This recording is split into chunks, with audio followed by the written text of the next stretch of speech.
ধন্যবাদ। আজি আমি তামুলপুৰ জিলা অন্তৰ্গত 43 তামুলপুৰ LAC ইয়াত আপোনালোকক আমি ইয়ালৈ মাতি আনিছে। আপোনালোকৰ সবকে গণতন্ত্ৰ চতুৰ্থ স্তম্ভ সাংবাদিক বন্ধুসকলক প্ৰথমতে আমি আমাৰ গৈবাৰী ব্লক DPFৰ পৰা স্বাগতম জনাইছোঁ। আজি ইয়াৰ কাৰণে আমি আপোনালোকক মাতা হৈছে যে এতিয়া আমাৰ 43 LAC 43 MLA সমষ্টিটো হ'ল এটা নতুনকৈ ডেলিমিটেশ্যন হোৱা এটা সমষ্টি হয়। এইটো এটা ST সমষ্টি। এই হিচাপে আমি এইটোকে আমাৰ হাগ্ৰামা মহিলাৰী ডাঙৰীয়াৰ লগতে অসমৰ মুখ্যমন্ত্ৰী হেমন্ত বিশ্ব শৰ্মা তথা আমাৰ ভাৰতৰ প্ৰাইম মিনিষ্টাৰ অটল বিহাৰী নৰেন্দ্ৰ মোদী ডাঙৰীয়াক আমি আমাৰ এই তামুলপুৰ সমষ্টিৰ পৰা আহ্বান কৰিব বিচাৰিছে। যিহেতু আমি সম্পূৰ্ণ যদিও হোৱা নাই, আমি BPF দলে NDA লগত থাকি পেলাই নেক্সট যিটো আহিব লগা যি MLA ইলেকশ্যন এইটো আমি একেলগে প্ৰতিদ্বন্দ্বিতা কৰিব বুলি আমি গম পাওঁ।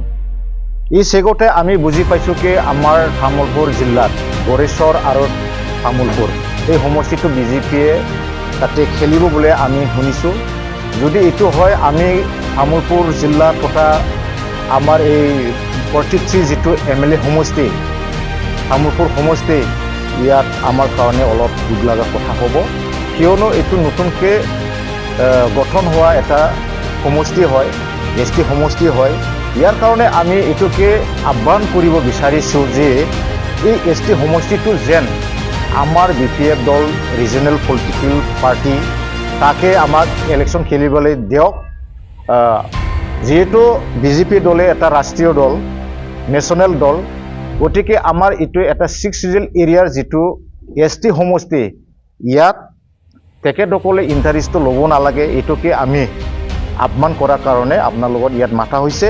আৰু তেখেতসকলক আমি কৈছোঁ আমাৰ হাগ্ৰামা মহিলাৰী ছাৰ তেখেতে এটা আমাৰ এই BTC অঞ্চলটো মানে BTCটো এটা সংগ্ৰামৰ মাজেদি এটা ক্ৰিয়েট কৰা এটা সৰু এটা কাউন্সিল হয়। ইয়াতে আমি BTCৰ আণ্ডাৰতে আমি এই 43 তামুলপুৰ সমষ্টিটো আমি পাইছোঁ ST হিচাপে। গতিকে আমি ভাবোঁ আমাক হাগ্ৰামা মহিলাৰী ছাৰে BJPক নেৰিয়াকৈ আমাৰ BPF দলতে বা BPFৰ চেম্বলতে আমাক ইলেকশ্যনটো খেলিব দিয়ে, তাকে আমি হাগ্ৰামা মহিলাৰী ছাৰক অনুৰোধ জনাইছোঁ। বাকী আমি কোনো আমাৰ আপত্তি নাই, আমি BJP দলক আমি বেয়া নাপাওঁ। আৰু যোৱাবাৰ যিটো ইলেকশ্যন হয়তো আমাক ইয়াত যুক্তিযুক্তৰ মাজতে ক'ব পাৰে, যিহেতু যোৱা কাউন্সিলত আমাৰ এই তামুলপুৰ সমষ্টিত 3টা কাউন্সিলৰ সমষ্টি আছিল, ইয়াত আমি যদিও জিকিব পৰা নাই, তথাপিও আমাৰ ভোটাৰৰ পেটাৰ্ণটো খুবেই ভাল, পাৰ্চেণ্টেজ আমাৰ খুবেই ভাল। যোৱাবাৰ আমি গৈবাৰীৰ পৰা 25,000ৰ অধিক ভোট পাবলৈ সক্ষম হৈছিল। আৰু এফালে বাগানপাৰাত 1800 আৰু 18,000 আৰু দৰংগাজুলিত আমি 11,500 পাবলৈ সক্ষম হৈছিল। মুঠ আমাৰ 54,000ৰ এবভ হৈ যায়। BJPৰটো মানে যোৱাবাৰ যিটো কাউন্সিলত কেণ্ডিডেট নাছিলে, BJPৰটো টোটেল আমি হিচাপ কৰিলে আমি পাই 40,000, 40,000ত অলপ বেছি আছে। গতিকে এইটো বুলি নহয় আমি এইটো লোৱা নাই, এই হিচাপে আমি হিচাপ কৰা নাই। যিহেতু আজি হাগ্ৰামা মহিলাৰী ছাৰৰ যিটো নেতৃত্বত BTC গভৰ্ণমেণ্টখন চলাই আছে, আজি তাৰো যিহেতু আমি গভৰ্ণমেণ্টত আছে, সেই হিচাপে BTC-বাসী ৰাইজে সদায় যোনী চৰকাৰ তাৰ লগতে থাকে। আগন্তুক নিৰ্বাচনত যদি আমি ইয়াত BPF দলৰ পৰা যদি প্ৰতিদ্বন্দ্বিতা কৰে, তেতিয়াহ'লে আমি বহুত ভোটত ব্যৱধানত আমি ইয়াৰ পৰা আমাৰ MLA যোনেই নহওক তাক আমি জিতাই নিয়াৰ কাৰণে আমাৰ কাৰণে খুব সহজ হ'ব। আৰু এনেকুৱা আমাৰ এই তামুলপুৰ সমষ্টি 43 তামুলপুৰ সমষ্টিটো এটা ক্ৰিটিকেল এটা সমষ্টি হয়, ST সমষ্টি। ইয়াত কিছুমান আমাৰ বিভিন্ন জাতি জনগোষ্ঠী বসবাস কৰা এটা সমষ্টি হয়। বিশেষকৈ মাইনৰিটি ভোটাৰসকলে ইয়াত 35,000 মান আছে, আদিবাসী আছে বা বিভিন্ন জাতি জনগোষ্ঠী আছে। আজিৰ তাৰিখত যদি BJPক যদি এইটো সমষ্টিটো এৰি দিয়ে, তেতিয়াহ'লে আমাৰ মাইনৰিটি ভাইসকল মাইনৰিটি মানে মুছলমান মাইনৰিটি ভাইসকলৰ ভোট অলৰেডি ইয়াত বিজেপিক কোনো ছাপোৰ্ট কৰাৰ কোনো সম্ভাৱনা নাই। গতিকে আমি ইটোকে যিহেতু এন ডি এ হিচাপে আমি যিহেতু অসমত চৰকাৰ বনাব যাই আছে, যদি বিজেপিক দি পেলাই যদি আমি এইটো সমষ্টিত যদি হেৰাই লয়, তেতিয়াহ'লে হয়তো নিশ্চয় আমাৰ অসমত যিটো গভৰ্ণমেণ্ট বনাব লগা এটা চৰকাৰ, ইয়াত আমি এটা সমষ্টিটো আমি হেৰাই ল'ব লগা হ'ব। এইটো আমি চবে বুজি পাইছোঁ, আমি অনুভৱ কৰিব পাৰিছোঁ।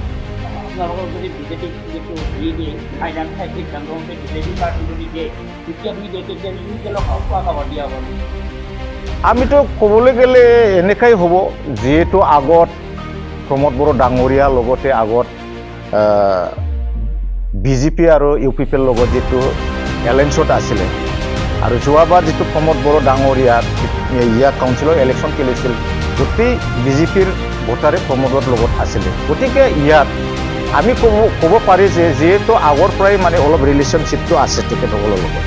যেতিয়া যদি বিজেপিক যদি টিকেট দিয়া হয়, তেতিয়াহ'লেতো ইউ পি পিৰ লগত মানে আমাৰ কি বুলি কয় বি পি এফ ছাপোৰ্টাৰ কিছুমান ভোট এইটো মানে ইউ পি পিৰ ৱাগতে দিয়া নিচিনাই মানে এইটো হ'ব।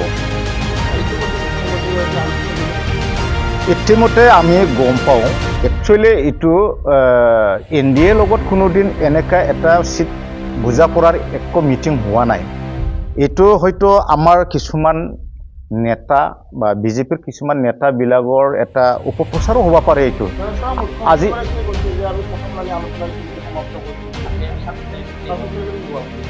এইটোতো আমি দল হিচাপে এতিয়ালৈ আমি গম পোৱা নাই।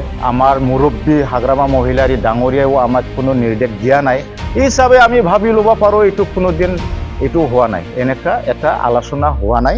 আৰু যদি হৈ যায়, এটা ডিষ্ট্ৰিক্টত যদি দুটা সমষ্টিহে আছে, এই দুটা সমষ্টিটোত যদি আমাৰ বিজেপি দলকে যদি এৰি দিয়া হয়, তেতিয়াহ'লে আমি ভাবোঁ হাগ্ৰামা মহিলাৰী ছাৰে আমাৰ কাৰণে খুব এটা দুখ লগা কাম কৰা হ'ব। এইটো আমি অনুৰোধ জনাম যাতে দুটা সমষ্টিৰ ভিতৰত এছ টি সমষ্টিটো বিশেষকৈ আমি পাৱাটো বিচাৰিছোঁ, আৰু আমি দল হিচাপে আমাৰ এই তামোলপুৰ ডিষ্ট্ৰিক্টত আমাৰ ৱাৰ্কাৰসকলক আনালি কৰা হ'ব, এইটো আমি ছাৰক জনাম।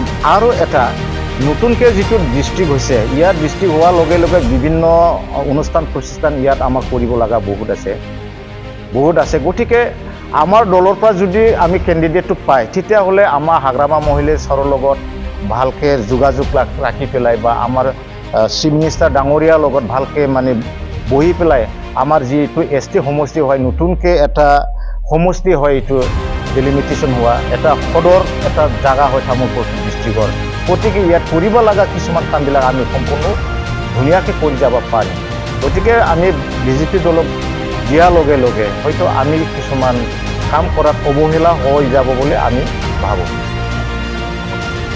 যদিও এনেকুৱা নিউজত ওলাই আছে, কিন্তু আমাক কোনো নিৰ্দেশ দিয়া নাই। আমি ভাবোঁ এইটো সম্পূৰ্ণ এনেকুৱা আলোচনা এন ডি এৰ লগত একো বৰ্তমান বহা নাই। হয়তো বহিব আমাৰ 13 তাৰিখত ভাৰতৰ প্ৰাইম মিনিষ্টাৰ সন্মানীয় নৰেন্দ্ৰ মোদী ডাঙৰীয়াই আমাৰ চিৰাং ডিষ্ট্ৰিক্টত আহিব।